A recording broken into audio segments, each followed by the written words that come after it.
So hi, my name is Anna. So I am from West Union, Ohio. I have 6 years in recovery. Very cool. Well, thanks so much for joining us. If you could start off by sharing a bit about your childhood. Okay. So actually, my childhood, I had a good upbringing. I had a really good upbringing. I mean, there was complications, of course, like ups and downs, as all families have. So my mother and father, they were together. They split when I was 2 years old. My mom left him. Um, and then my mom actually turned to alcohol for a couple years. So in that time frame, I actually went to live with my dad for a little bit. Then ended up, mom kind of came back into the picture. I went back with mom. And I remember it being really good. Like, if anything that we asked for, we pretty much got it.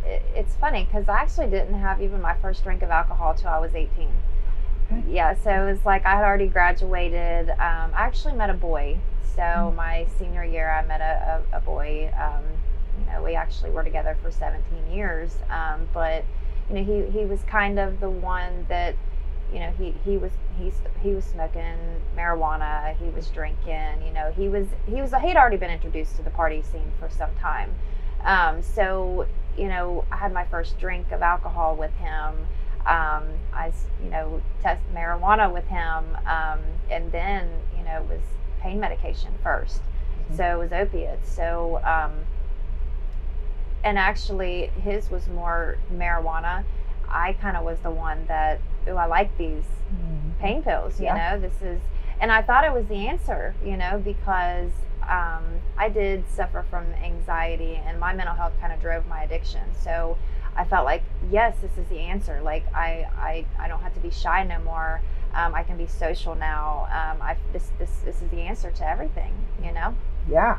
And were you able to find doctors to write those prescriptions, or did you buy them on the streets? Both.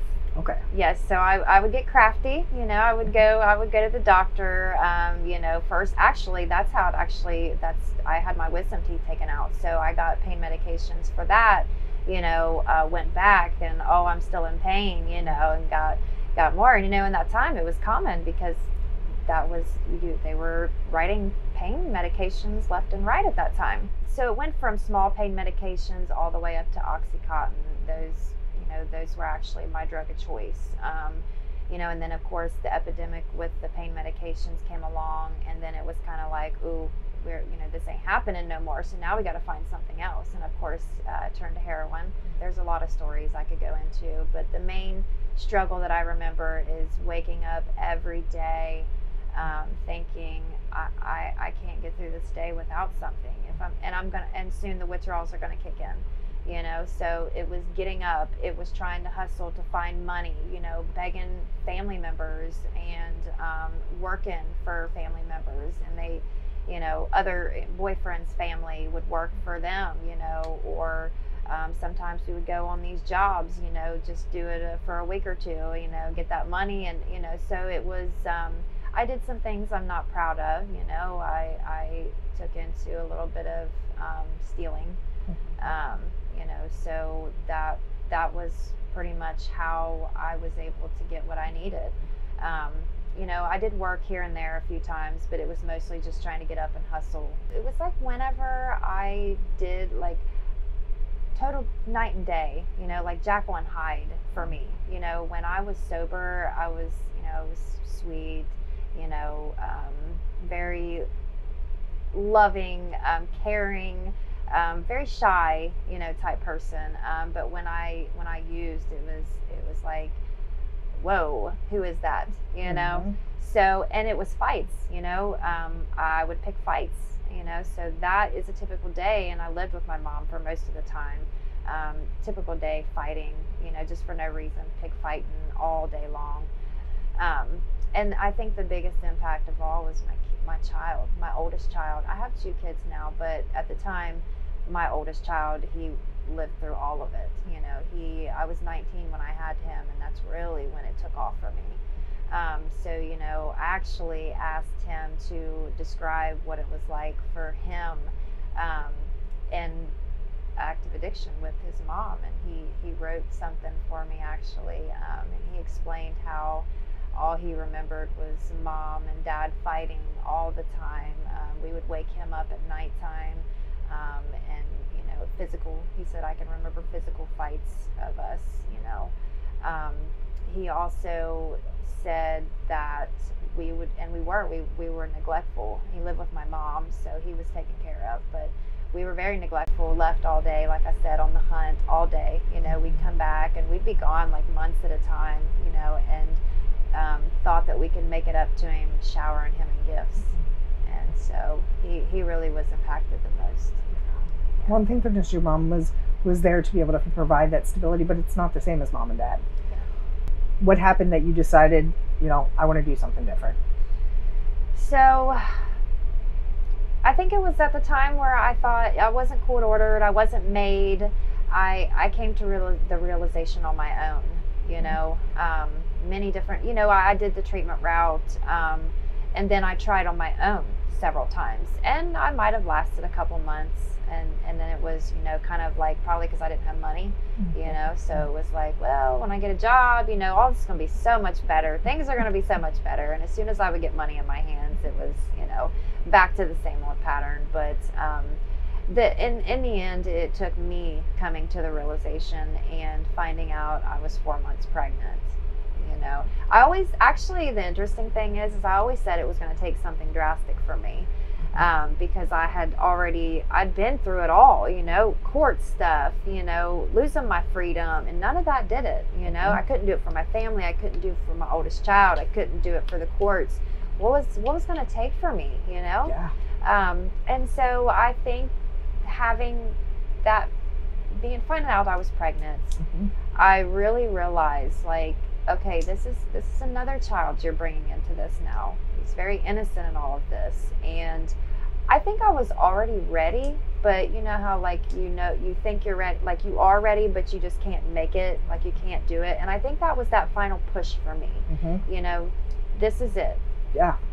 And what was different this time that, some of the things that we've learned that your experience being different this time around? Willingness, wanting it. That was different. That is the main thing for me. It was, I wanted it. What did the providers do to be able to help you with, we have this person that has some willingness to be able to change, has had some attempts at it before. What did providers do differently for you this time? So they were very, I think they had learned more about addiction, and at that point it was more tailored to, this is what's going to work for this girl. So I actually did, where I was pregnant, I had to do the medicated assisted treatment with the buprenorphine, the Suboxone. So I think that helped for me. I think because it was kind of like something, I don't know if I would have done it on my own had it have not been for medicated assisted treatment. And I really think that used for the right purposes, it really can help certain individuals. It helped me. So it was kind of like, it got me through that hump, the worst part of it, the intense withdrawals, the emotions, the guilt, the shame, this whole new change in lifestyle. By the time I got done 6 months, so it was 6 months, I had to, have my baby, my youngest, and I was ready. I was like, I'm ready to get off of this, I need to, and I think it was just what I need. That's how I needed to do it. So it worked for me. And they just listen. They listen to my needs. This is what I want to do. This is how I feel like I can be most successful. And they did. That's beautiful. You are a new mom. You've used medication assisted treatment and made the decision to come off of that. What did you do at that time, and what do you do to be able to maintain your sobriety, to keep your mental, physical, and emotional health in check? So it today I actually I still go and see my therapist once a month. I feel like that I need that. I feel like I'm gonna need that the rest of my life. We all know that recovery, we could be fine in the next we might not. I feel like today I'm really strong in my sobriety, though. I would be too scared to take a step back at this point. I've got too much going for me. I've met almost all of my goals. And today I'm a therapist, and I love my job. I have a purpose now. A lot of people was like, well, would you take back those 10 years? And I was like, no, absolutely not. I am who I am today because of that 10 years. I am able to help clients more because of that 10 years. And I understand it. I have, and that's what I do. That's how I help others, at least try. I give it my all. It can be defeating sometimes when maybe we thought they were going to, give recovery a shot, and they didn't. But I think I'm able to move forward and just being able to give back. That's how I have a purpose. Yes. That's what I needed. Mm-hmm. Absolutely. Yeah.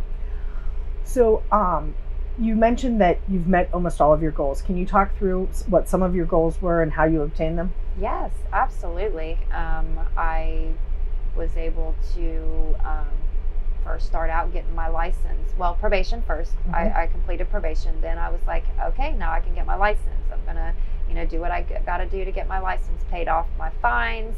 Had to retake the test, unfortunately. But I passed and got my license. I went to a family member to help for a house, but I actually, paid all that off. I actually got a new house now, so I got a nicer house, back in my childhood, where I grew up at, the area. So I'm really proud, a lot of hard work, a lot of dedication. I always knew I wanted to go to college. But I kind of, with the addiction, I kind of put it off. So I knew right away when I got clean, I want to go to college. I want that degree. I want to, have a good job, making good money. So I did that for 4 years. And actually, I actually didn't work through that whole time. I was so focused, like, I just want to get this done. So it was really quite an accomplishment. Yeah, for that sure. I earned that. Yeah. Absolutely. Something to be so very proud of. What have you learned about yourself from your addiction and from your recovery? I realized that I can handle a lot more than what I thought I could, and I'm a totally different person, than even it ain't even so much to do as the difference in night and day between addiction and recovery. It is that I've learned lessons. I've seen things, I've learned things, and I've grown. I feel like that. I'm not that uneducated, little teenager. I was a teenager forever until in my 30s when I got clean, right? So I'm not that person, and I grew a lot. I learned a lot. And I realized that I can handle my anxiety better, Anxiety really drew my addiction. It really did. And so I can handle that without, I got my coping skills, and I teach them now. It's so, it's really cool to be able to do that. I use a lot of positive self-talk too. That's a big thing for me. Positivity. And I actually speak this to a lot to my clients. Positivity has been shown in many ways that it's a lot really like an illness. It's a lot of it's psychological, a lot of it's physical too, but a lot of it is psychological. And the positivity, there is studies that say that if you keep a positive outlook on things, it tends to increase your chances of good health. And so positivity, I really embrace positivity, and I encourage other people to try to. I know there's bad days, I get that. I have bad days too, but I try to always look on the bright side. Just a beautiful story of those depths of active addiction to really finding your sense of peace, your sense of hope, and really that sense of purpose in recovery, and what all you've accomplished, and kind of look out world. Let's see what's next. Yeah. So thank you so much. No problem.